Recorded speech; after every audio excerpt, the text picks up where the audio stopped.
साल 2020, लॉकडाऊनचा टाईम. पण महाराष्ट्रातल्या एका गावामध्ये असं काही घडलं जे ऐकून सारं गाव थक्क झालं.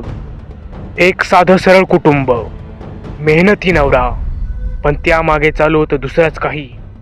ही गोष्ट आहे महाराष्ट्रातल्या नारखेड या गावातली. स्नेहा आणि अमोलला लग्न होऊन 6 वर्ष झाली होती.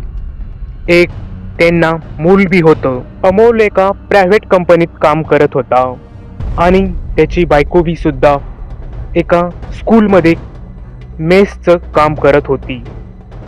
अमोल नेहमी बघायचा स्नेहा जास्त तर फोनमध्ये असायची. अमोल कामावरून आला बी तरी स्नेहा फोन बघायची. तिथून पुढे अमोलचा शक वाढला. एके दिवशी अमोलना रागारागात स्नेहाचा फोन चेक केला आणि उघड आलं दुसरंच काही, जे बघून अमोलला थरथराट सुटला.